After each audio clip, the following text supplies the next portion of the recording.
ahoana marina ry zareo no manao ny ataony dia ailika any amin'ny mpanohitra tsy adino ny mpitondra ankehitriny ny manaratsy hatrany any filomarikaravalmanana na efa 13 taona aza izay no nanonganan'izy ireo azy tsy ho filoam-pirenena ary mbola atahorana mafyany ka tsy maintsy aratsiny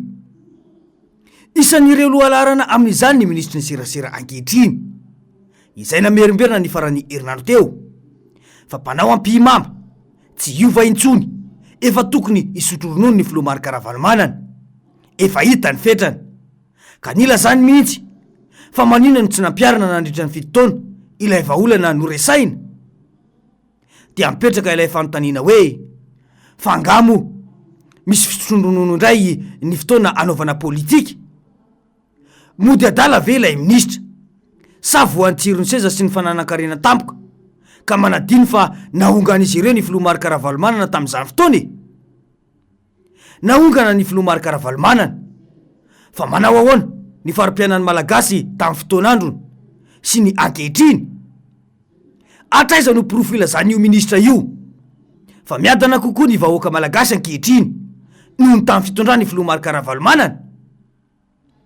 tsy misy ampihimamba intsony sa vao maika zavadoza mazava ny fanazavana ataony solom-bavambahoaka ro laratsiraka fa ataon'izao fitondrana izao ampihimamba ary efa mivoaka ny taratasy momba ny fandrarana eto amintsika ankehitriny hoy mantsy izy hoe dia ny lavanila zay hoe andeha atao monopole dia zao moa zany efa navoaka an'zareo le taratasy manampirovy fa andeha atao le monopole afaka 2 andro na 3 andro manomboka androany inona dikan'le izy hoe orinasa anankiroa ihany mahazo mividy lavanila ny andafy ihany aty Madagasikara ary ny olona rehetra tsy maintsy mivarotra ny lavanila amin'io dia sady ahenany zareo koa ny isan'olona zay mpanondrana lavani eto Madagasikara hoe io commission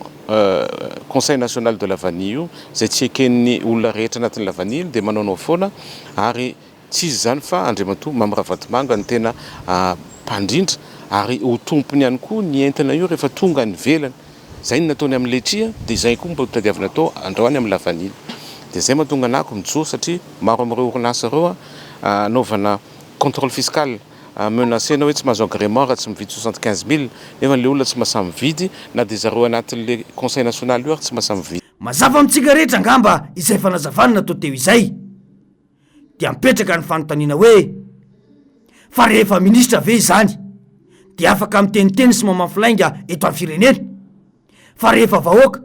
na manao commentaire amin'ny Facebook aza mampikadra nambaran'io ministra io fa tsy amin'ny alalany fanaovana antery an-dalambe no amahana ny vidim-piainana izay iainan'ny firenena manerana izao tontolo izao aoka tsy ho andairany fiantsina ny vahoaka marina fa ambony ny maripana vokatry ny fiainana andavanandro fa mila fitoniana mandrakariva aleo tsy misy afa-tsy ny fanarana ny voalazana lalam-pandrenana sy ny lalàna manan-kery ny fitsipifehezana no hitondrana filaminana ho an'ny firenena hoy izy dia mipetraka ny fanontaniana hoe adin'ny ministra Lalatina Rakotondrazafy ve fa izy no nitana olona tokony hidina an-dalambe ary nilaza mazava fa zon'olom-pirenena ny mirotsaka an-dalambe rehefa misy ny tsy mahafaly azy eto hoy mantsy izy tamin'izany fotoana mbola tsy ministra hoe droit ny citoyen rehetrarehetra midina an-dalambe droit le plus absolu mihitsy zany droit de manifester zany droit et liberté de manifester tena zo zany ary aza donona ao fa ny fianakavimby raisam-pirenena zay tena tsy mankasitraka ny coup d'état kanefa tena miteny mihitsy aizany droit ny olona imanifester ajao io zany nge le zavatra tiatsika resany zany le zavatra mahatonga na miteny anareo hoe ny adevitra apetratsika eto amin'ny firenena dia adevitra diso hoe mitsangana amin'izay le olona rehetrarehetra pikaramanady politika ireo dia hoe aza to avelo ny fitondrana efa visaka ny olona alao ny fitondrana iasy aza tohitohina ny fitondrana fa tena mijaly ny olona mbola misy nidina an-dalambe indray hoe dia mipetraka ny fanontaniana hoe to adino ilay tenina voaka sy ny fomba fanao hatramin'izay rehefa nahazo sezy fa ina no antony akana fahefana ho an'ny reto mpitondra ireto tena vahoaka ve sa ny tombotsoan'izy ireo manokany tsaray ny tantara ny fanjakana ankehitriny miezaka mandamina sy mampandradrisa amin'ny hoe efa miezaka ny fanjakana. Tsy resaka fanindraindray natsangan'olona fa afaka mampitaha tsara ny rehetra hoe nanao ahoana ny fiainam-bahoaka taloha sy taoriny taona 2024. Nanao ahoana ny fandriam-pahalemana, ny vidim-piainana, ny fanamboaran-dalana, ny fikarakarana ny fanabeazana sy ny mpianatra tamin'ny fotoana nitondrany Filomary Karavalomanana. Laharana fahafiry maneran-tany no nisy ny firenetsika dia ankehitriny laharana fahafiry. Tsy mbola nahavitany ampahefatry ny asa vitany Filomary Karavalomanana teo amin'ny fitondrana mihitsy raha ity fitondrana ity. Dia hoy ny olom-pirenena hoe miangavy ny filatsahana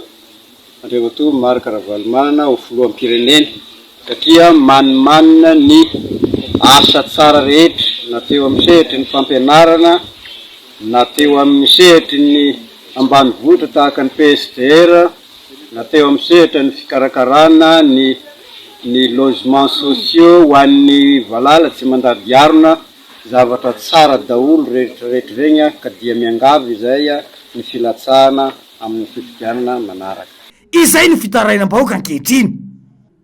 Tsara hatrany ihany koa anefa no mampatsiahy fa fanganam-panjakana ny lafika tao anatin'ny ramandrika no nakany rajoelina fahefana ny taona 2024. Tamin'izany no nandorana ny RNM, TVM, MPS fananan'olona maro samihafa. Hatramin'izao tsy misy tafaverina amin'irony ireny dorana sy ny potehina ireny. Izao vao mody hoe manamboatra, nandravako tsy manana didy tokony hanamboatra. Efa namafisy ny pomba fitondrana mihitsy moa izany fa izy ireo no tena mpanonga-panjakana eto. Ireharehan'izy ireo mihitsy fa azo atao amin'izay tia nanaovana azy i Madagasikara. Hoy mantsy nisy olom-bavam-bahoaka anavy Raolodinina hoe manonga-panjakana reny mialatsena aminareo zany manonga nangiara Valomana nanonga nangajonary mampiana hainay io da politika natao eto ary mbola piasa vola koa natao to hainay io. Olona tahaka izany no mitondra firenena ankehitriny. Tsy mahagaga raha mahasahy manao ny ataony ny dahalo any amin'ny faritra satria olona tahaka izany no alainy taka eto amin'ny firenena ankehitriny. Anjaran'ny vahoaka malagasy no mieritreritra fa ny hita dia eo ampelantanany mafia ny firenena. Nozongozony ny volomboasary hatramin'ny farany ny fitondrana ASVM nega tamin'ny taona 2024 rehefa tsy nanaiko ataony ho sary bakoly.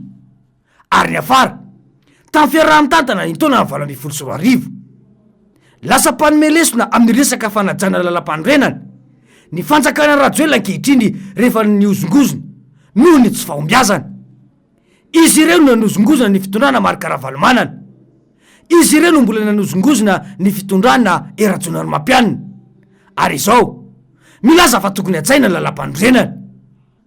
Raha izy ireo no eo amin'ny toerany mpanohitra izao azo antoka 100 isan-jato fa efa nilanja vatapaty teny amin'ny kianja ny 12 Mey indray. Mipetraka ho tantara hatrany ireny ary tsy misy maniriny iverenan'ny krisy ny fanonganam-panjakana. Saingy mila tsy aivina tantara satria misy manao ririn-data tsy sarona eto amin'ny firenentsika ary mamafilainga sy mamandalitra ny vahoaka malagasy. Ary tao tazana fa ilay fitondrana sy ny ekipany mihitsy no tsy mahay mipetraka fa miantsiady amin'ny vahoaka sy ny fanoherana mba hitarihana korontana eto. Fanaratsiana sisa no vahaolana hita fa hitazomana fahefana. Tsy ny firenena latsakakady no amboarina fa mbola ny Filomary Karavalomanana trany no manahirana ireto mpitondra ireto. Fa ahoana mariny?